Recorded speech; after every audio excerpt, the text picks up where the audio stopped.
Thank you very much once again, and thank you for everybody who is able to join us from different locations that joining us from.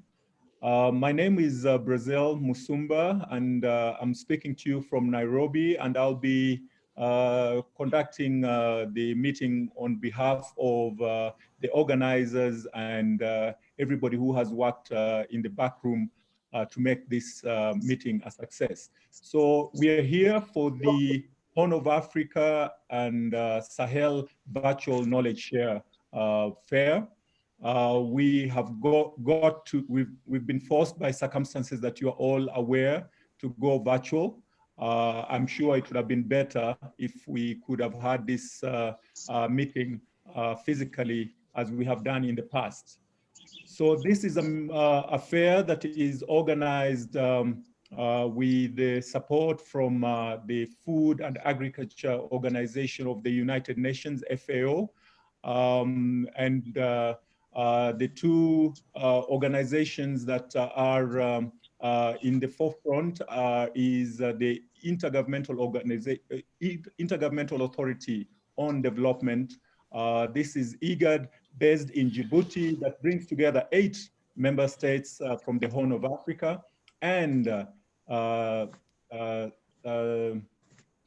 the other organization is CELES, which is the French abbreviation or acronym for the organization that brings together 13 member states in the Sahel, Western Africa. So this meeting is also funded or supported financially by the European Union. So again, once again, without further ado, and we're running late on our time, is just to welcome everybody to this particular fair that I was saying earlier is being forced by circumstances to go virtual. So without further ado, allow me, with all respect, to welcome our 3 panelists. We will start with FAO. Dr. Abebe Haile Gabriel is the Assistant Director General of FAO and the Regional Representative for Africa of FAO based in Accra, Ghana. Dr. Abebe has a very long CV, which I do not wish to go through, but he brings a wealth of experience to this discussion. He is originally from Ethiopia, from the name. I guess everybody could have gotten that. But he will be speaking to us to set us rolling. So Dr. Abebe, the floor is yours, sir. Thank you, Brazil. Excellency, Dr. Werkena Gabayo, Executive Secretary of IGAD, Excellency Dr. Jime Adum, Executive Secretary of Sales, representatives of partners organizations, distinguished participants, dear colleagues, ladies and gentlemen. Greetings to you all from FAO and from Accra, Ghana. I would like to congratulate our partners, IGAD and SEALS, for organizing this virtual knowledge fair share on promoting innovation to build resilience against climatic shocks. It has been a privilege for FAO to have accompanied the partners, IGAD and SEALS, in this exciting undertaking. And I would like to thank our partners, the European Union, for providing the necessary support. High degree of exposure and vulnerability to climatic shocks characterize systems of livelihoods in much of Africa, particularly in the Horn of Africa and the Sahel, where the continuous struggle to try and eke out a living from a precarious state of affairs has been an everyday way of life for the majority of the populations. The impact of climate extremes have been disastrous. They cause death, displacement of people, and leave many destitute and hungry. Over the last 10 years, climate extremes have affected an average of 16 million people and caused hundreds of millions of dollars in economic damage in Africa annually. Overall, it is estimated that the agriculture sector absorbs more than 26% of the total damage and loss from climate extreme events. And this rises to more than 80% when caused by droughts. In countries with a high degree of exposure to climate extremes, the number of undernourished people is more than double than that of countries without high degree of exposure. Most vulnerable groups include women, young children, the elderly, and the socially disabled and isolated. Often climate extremes overlap with other shocks, such as conflicts, economic downturns, transboundary pests and diseases. The recent incidents of COVID-19 pandemic and desert locusts are good examples of overlapping crises and their devastating impacts. The Sahel and the Horn of Africa regions take the lion's share in this regard. As a result, not surprisingly, these regions manifest one of the highest levels of food and nutrition insecurity in the world. According to the UN report on state of food security and nutrition in the world, 2020, there were about 118 million undernourished people in Eastern Africa in 2019, which would constitute about 50% of the total number for sub-Saharan Africa. Western Africa is a sub-region with the second largest undernourished population, with over 59 million food insecure people. The biggest increase in the number of undernourished between 2015 and 2019 occurred in Eastern and Western Africa. In addition, according to the 2020 Global Report on Food Crisis, 12 million people were acutely food insecure in West Africa and Sahel in 2019, while 27.5 million people were acutely food insecure in East Africa. What is more concerning is that these numbers are increasing rapidly in several countries across the Sahel and Western Africa due to the impact of COVID-19 exacerbating the food insecurity situation. It is therefore necessary to address such high level of vulnerabilities through building resilience of livelihoods and economic systems using innovative solutions. In this context, it's quite befitting that the theme of the 2020 Knowledge Fair Share focuses on promoting innovation to build resilience against climatic shocks.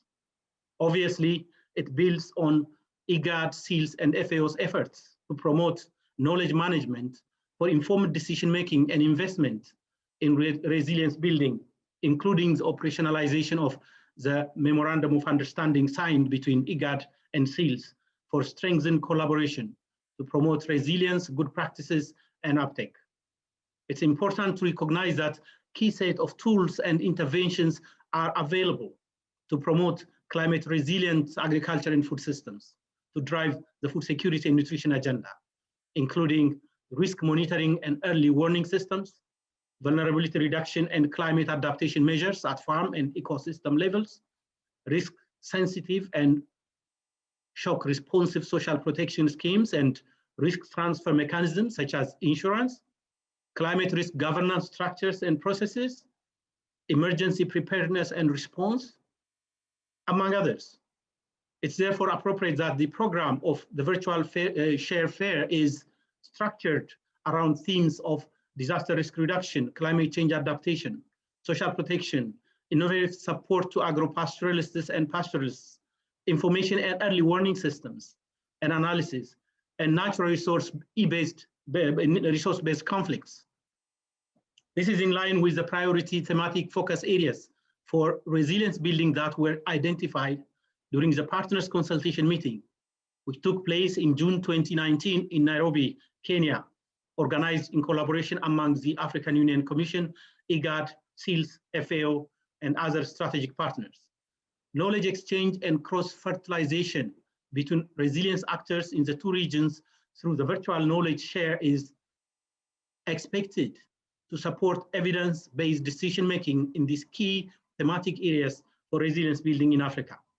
Distinguished ladies and gentlemen, the good practices and the innovations, including digital innovations to be shared during the virtual share fair, can demonstrate positive benefits, not only for building resilience, but also for sustenance of peace and development at household, country, and regional levels, including through providing opportunities for youth employment and mitigating distress migration. One of the key messages should therefore be about the need to step up investments in innovative practices. Investments in early action could save substantial financial resources that would otherwise be spent on post-disaster rehabilitation. Investments in risk-informed and shock-responsive social protection systems are needed to address the vulnerability of agricultural and pastoral livelihoods, especially in the context of the COVID-19 pandemic. It's therefore necessary to exert maximum and coordinated effort to mobilize flexible funding in support of anticipatory actions to reduce the impact of emergencies and disasters. The good news is that innovative practices have higher payoffs in terms of returns to investment. For example, according to FAO's report on disaster risk reduction at farm level, the average benefit cost ratio for disaster risk reduction practices is 3.7 in hazardous scenarios, meaning that for every dollar invested in disaster risk reduction, the farmers could achieve $3.7 in terms of avoided loss or accrued returns. Under non-hazardous conditions, the ratio could even rise up to $4.5. Building resilience in Africa's drylands has been one of FAO's 3 priority regional initiatives in Africa. The other 2 being ending hunger and sustainable production intensification and value chain development. FAO and its partners use a holistic approach at local, national, and regional levels to reduce the effects of disasters on food security and nutrition. FAO's approach to climate resilience building for agri-food systems is based on context-specific interventions aimed at preventing, anticipating, coping, adapting, and transforming to the effects of climate variability and extremes, while ensuring that these are gender sensitive, inclusive of a wide range of private and public sectors, and with a strong focus on the most vulnerable and disadvantaged social groups, such as youth and disabled people. Climate resilient measures should also benefit from indigenous and traditional knowledge systems. More recently, FAO launched the comprehensive COVID-19 response and recovery program with 7 key interrelated components. This includes reinforcing the global humanitarian response plan for COVID-19, improving data for decision-making, ensuring economic inclusion and social protection to reduce poverty, bolstering trade and food safety standards, boosting smallholder resilience for recovery, preventing the next zoonotic pandemic through a strengthened One Health approach, and triggering food systems transformation. I wish to reiterate FAO's continued commitment to collaborate with IGAD, SEALS, the African Union Commission, and other partners in supporting the efforts of member states in promoting innovation towards building resilience to shocks. I thank you. Over to you. Thank you very much, Dr. Abebe, for your remarks, and we really appreciate what FAO is doing in both regions, in the Sahel and in the Horn of Africa. We also want to congratulate FAO for having celebrated the 75th anniversary just about 4 days ago. Indeed, this is a big honor that we have one of our own taking leadership in this part of the world on our continent. So I will invite the next speaker, who is Dr. Jimmy Aduom, the Executive Secretary of SEALS. As I said before, SEALS is a regional organization based in Ouagadougou, Burkina Faso, and taking care of affairs for nearly 13 countries in that part of the world. So Dr. Jimmy, the floor is yours, sir. Merci beaucoup. Monsieur le représentant de la Commission de l'Union africaine, Monsieur le directeur général adjoint en charge de l'Afrique, Monsieur le secrétaire exécutif de l'autorité intergouvernementale pour le développement IGAD, Mesdames et Messieurs les participants, Je voudrais, à l'entame de mon propos, dire tout l'honneur que je ressens en ce moment précis de représenter ici les populations sahéliennes à cette importante foire au savoir virtuel sur la Corne de l'Afrique et le Sahel et vous transmettre leurs salutations fraternelles. Je voudrais ensuite remercier l'IGAD et la FAO pour tous les efforts consentis pour la tenue effective de cet événement dans le contexte difficile de la pandémie de COVID-19. Ces remerciements s'adressent également aux partenaires techniques et financiers pour l'accompagnement apporté à cette initiative. Mesdames et messieurs, vous vous souviendrez que du 5 au 7 novembre 2013 à Ouagadougou, au Burkina Faso, le SILS, en partenariat avec la FAO et l'IGAD, ont organisé la foire au savoir au Sahel et en Afrique de l'Ouest. Aujourd'hui, soit environ 7 ans après, nous voici réunis pour le lancement de la foire au savoir virtuelle sur la Corne de l'Afrique et le Sahel. Tout ceci témoigne de la détermination de tous à œuvrer pour la réussite de cette initiative commune qui réunit le Sahel et la Corne de l'Afrique, deux régions qui partagent un destin commun face aux contraintes agroclimatiques similaires dans les deux zones.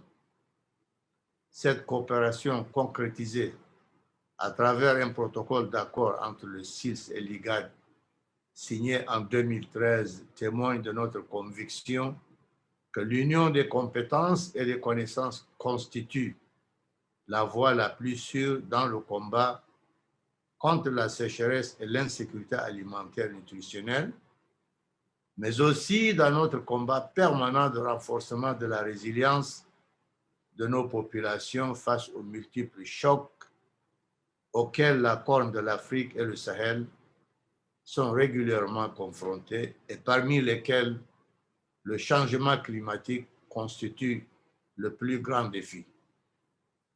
Mesdames et messieurs, chers invités, le choix du thème de la présente foire au savoir virtuel sur la Corne de l'Afrique et le Sahel, je cite, promouvoir l'innovation pour renforcer la résilience au choc climatique, fin de citation, n'est pas fortuit. En effet, dans de nombreuses régions de la Corne de l'Afrique et du Sahel, l'intensité et la fréquence des catastrophes et les situations d'urgence ont augmenté. Les catastrophes naturelles liées au changement climatique, aux crises sécuritaires et sanitaires ont créé des conditions de vulnérabilité chronique. La conséquence visible de cette conjugaison de fait est une dégradation de ressources qui impacte négativement la production agro-silvopastorale, exposant ainsi nos deux régions à une plus grande vulnérabilité aux aléas. Face à cette grande vulnérabilité aux aléas, il nous faut renforcer le partage de connaissances sur la résilience et la coopération entre les régions et cette foire au savoir constitue de ce fait un cadre idéal de diffusion de bonnes pratiques et d'échange d'expériences entre acteurs tant au niveau des programmes que des politiques et stratégies les plus appropriées pour nos deux sous-régions. Ceci justifie les différentes thématiques qui ont été choisies et seront développées au cours de la présente foire, à savoir les systèmes d'information, systèmes d'alerte précoce et analyse, la gestion des conflits liés à l'accès aux ressources naturelles, la réduction des risques et des désastres et résilience au changement climatique, le soutien innovant aux populations agro-pastorales, la protection sociale et filets de sécurité.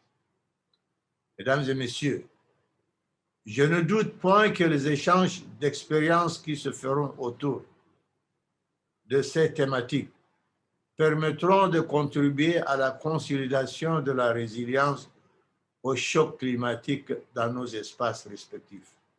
Aussi, permettez-moi de souligner que la foire au savoir, compte tenu de son importance pour nos deux régions, mérite d'être plus régulière conformément aux recommandations de Ouagadougou en 2013 qui proposait une base biennale tournante entre les deux régions.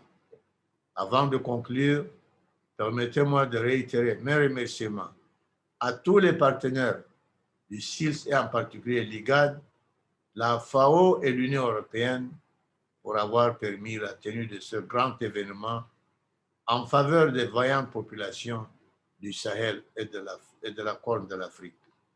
Je vous remercie de votre très aimable attention et bonne chance.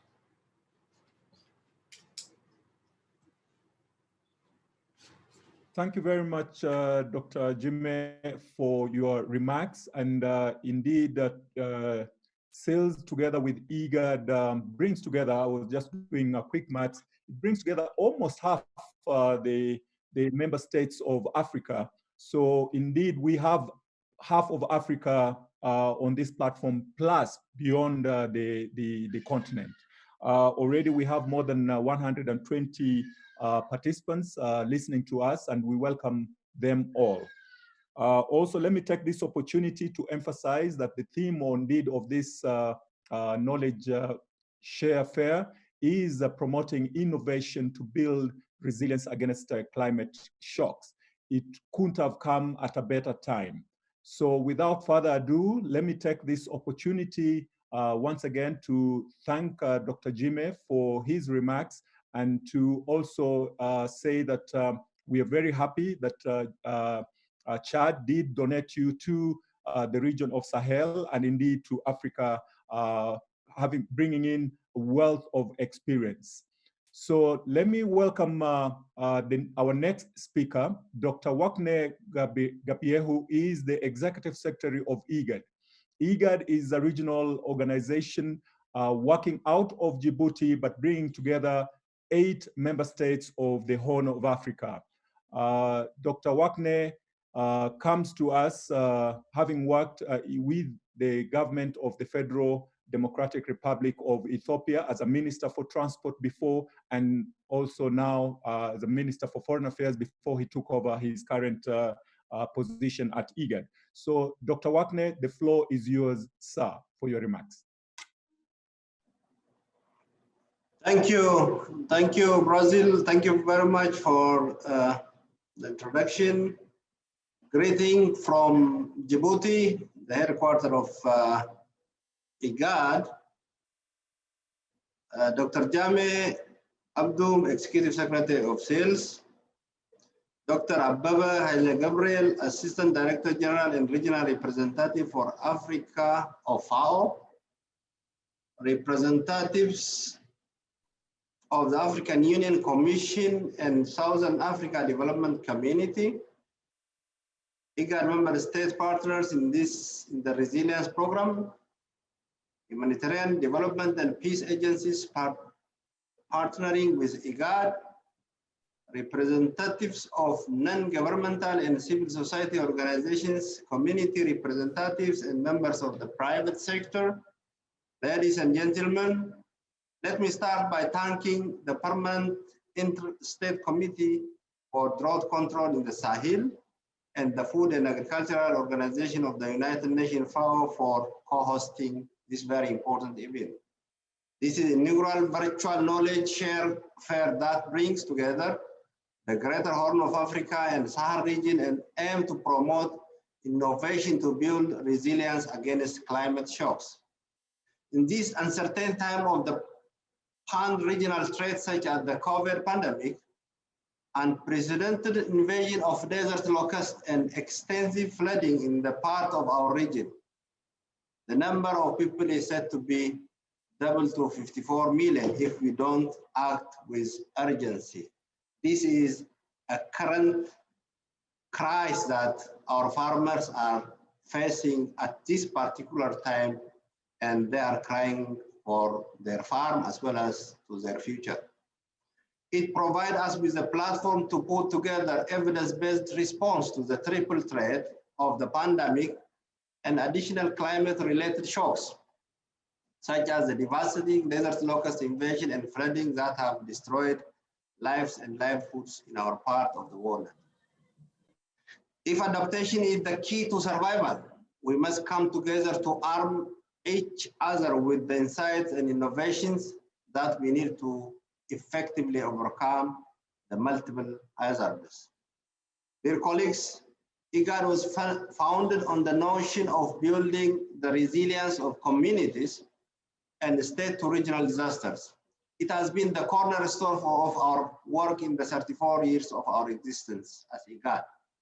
In 2011, our commitment to build resilience was strengthened when we launched the IGAD Drought Disaster Resilience and Sustainability Initiative.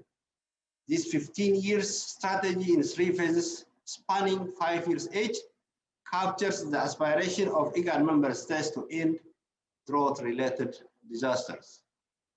We are now in the second 5-year phase of the resilience strategy, which is building upon the lessons we learned at the inception. These events therefore serve to showcase of the body of research, innovations, technology, and practices that have been tested and found to be effective in building resilience to climate shocks. This share fair had drawn over a lot of people, capable minds representing a broad spectrum of stakeholders. I thank all of you who are here with us today to share your insights, learn from each other, exchange experiences, and build upon our collective wisdom on what works and what doesn't in regional crisis prediction, prevention, and response. The IGAD and the Sahel region have comparable ecological conditions, share a common heritage of pastoralism, and we therefore grapple with similar challenges as well. Therefore, it has been in the interest of both IGAD and SEALS to strengthen synergy and mutually strengthen the technical capacity of our institutions by establishing an effective knowledge platform. Our landmark collaboration in the regional initiative on resilience in the Sahel and Horn of Africa, IGAD and SEALS have documented and exchanged resilience enhancing practices across their member states. The lessons learned from this initiative have been used to inform policy formulation and programming. Even though we still face formidable challenges, dear colleagues, I believe that we have made significant progress towards reducing vulnerability to climate shocks.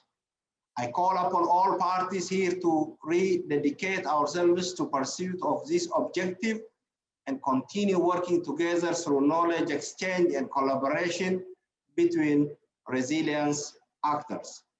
To conclude my speech, I would like to thank FAO, who have continued to be our steadfast partner that throughout this endeavor, and we are very thankful, especially for cooperation on fighting this desert locust.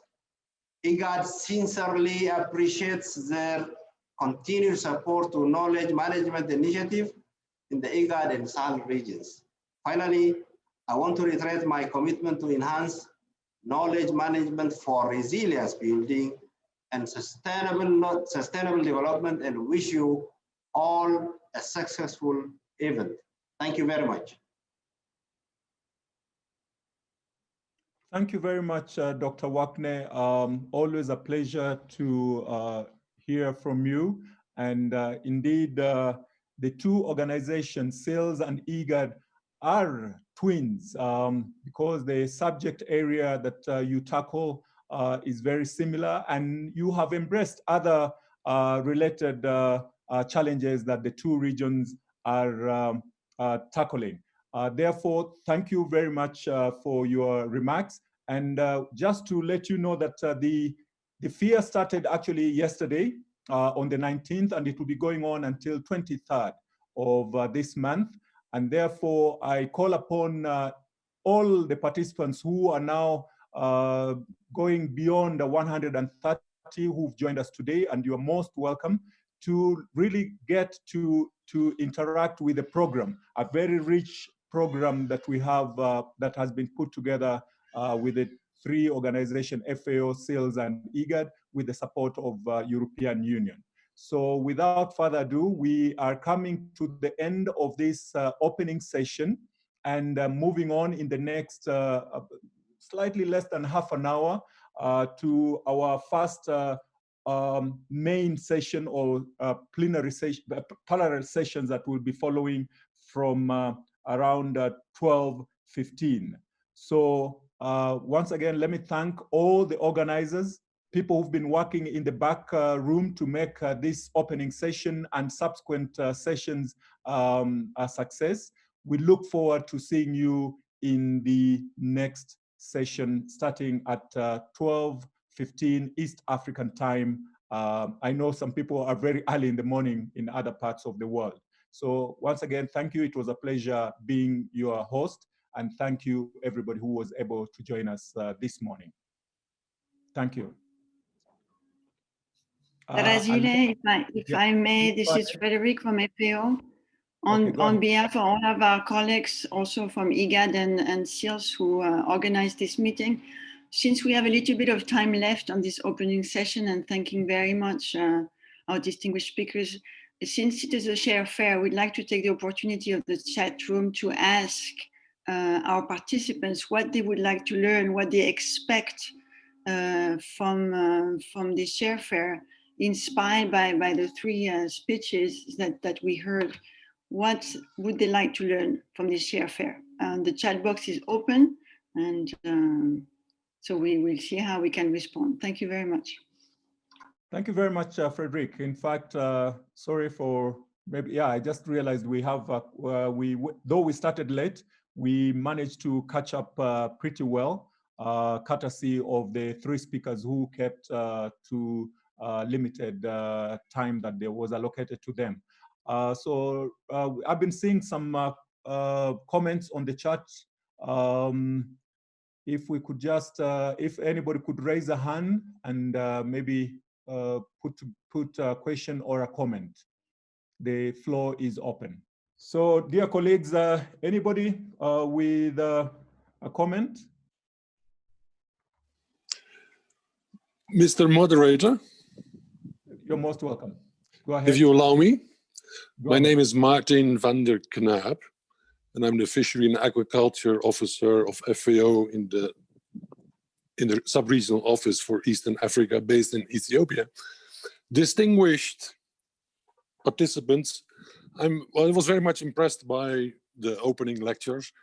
I have one question. It is, we expect quite a number of suggestions for investment in the coming presentations. What is the position for resource mobilization? If we find very interesting applications that will really have an impact, how do we get the funding? That is, I think, one of the questions that we should ask at the end, but since our distinguished colleagues are still here, perhaps they could have, they could share their views on that. Thank you, over. Thank you very much for that intervention. I see also another one that is coming through from Abebe Tegedege from ICPAC, that is the IGAD Climate Prediction and Application Center out of Nairobi.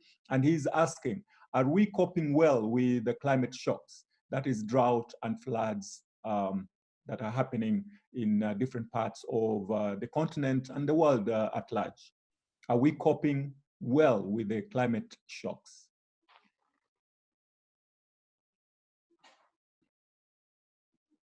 So do we still have any of our panelists who wants to react to the question that has been put forward? I can take a stab at one of them. Please go ahead, Dr. Jimmy. Yeah, I'm looking at the comment with respect to the breaking down border barriers and interacting more in area of economic cooperation. This is really, yeah, in addition to climate change, this is one of the most frustrating and maybe the most handicapping area in which a lot of progress needs to be made. For example, the region here, at least Sahel and West Africa, countries, commerce, they exchange about maybe between 12 to 15%. That means almost 80% of raw materials, les matières premières, as they say, goes outside, it is transformed and brought back. And you all know, we all know that if you send out your raw material to be processed, value added, then you certainly miss the opportunity of creating jobs and wealth. So consequently, what we need to do is to look at the policies that are maybe hindering the opportunity for countries to do business among themselves. I don't know about the East Africa region, but at least in this, on this end of the wood, we need to do much better, and going up to maybe 25 to 30% with the help of the African Union certainly should be a target, and we can no longer afford the opportunity to be sending out raw material, get it processed and bring it back, because we miss a great deal. The last thing I want to say is that at a minimum, and according to statistics from FAO and other, this Africa, this sub-Saharan Africa, sends out about $50 billion annually importing food. And naturally, we have a lot of land, a lot of opportunities. And so if we get everybody together, private sector, public policy makers, NGOs, everybody on this together and say, what exactly is the problem? And can we design joint strategies to get to the root of that problem? I think COVID-19 has brought us an awakening, and it's about time that we seize the opportunity. The last thing I want to say about climate change, that this is your business and our business and everybody's business. But climate change is actually, I'm trying to call it climate deregulation, basically. Climate has been changing for a long time. And nowadays, either it rains a lot or it doesn't rain. And when it rains, it floods and then brings about destruction or what have you. So that means we need to shift. We need to shift our thinking with respect to, okay, what is that? If it rains a lot, how can we capture that water and use it for additional cropping systems, cropping seasons? And if it doesn't rain a lot, can we sustainably look at water harvest technology strategies, putting into the context of environmental, sustainable environment and SLMs, so we can really be able to cope with it, live with it, and do a good job in surviving. Thank you. Thank you once again, Dr. Jimeh, for your input. And do we have our other panelists who wants to contribute to the same? Mr. Moderator, may I chip in? Please go ahead, introduce yourself, and please make a contribution. Thank you very much. I'm Derbe from Ethiopia, agriculture research. We do know the cooperation of FAO, IGAD, and the rest of the organizations with regard to combating common enemy, such as locusts, climate change, and name it. Although climate change is something that has been there forever, it might be there even to the next. However, we have seen the devastating aspect of locusts, unlike the rest of the years, where the control was really very much so, and the spread of locusts was not oversized, but desized, not to spread as it is now. My question is, what went wrong this year to control the spread of locusts that is devastating our resources in the Horn of Africa, in particular in my country. Back to you, and thank you very much. Thank you very much for that intervention. Also, you are raising a question that is repeatedly being put forward. We know, working with FAO, the Desert Locust Control Organization, and many other partners in the Horn of Africa, the challenge of, or the disaster of locust has to a large extent been managed very well, despite the circumstances that we are operating within at the moment. I'm sure the other panelists might want to rein on as to their experience dealing with this disaster that took quite a bit, almost a triple disaster in the Horn of Africa. Any panelist who wants to rein on this? Brasile, if I may, after, if there is a panelist that will choose to answer, and then we're going to have to let participants hop on the next plenary session with the link that was put on the chat box. So feel free to close the session when you find it a good time. Thank you. Thank you, Frederick.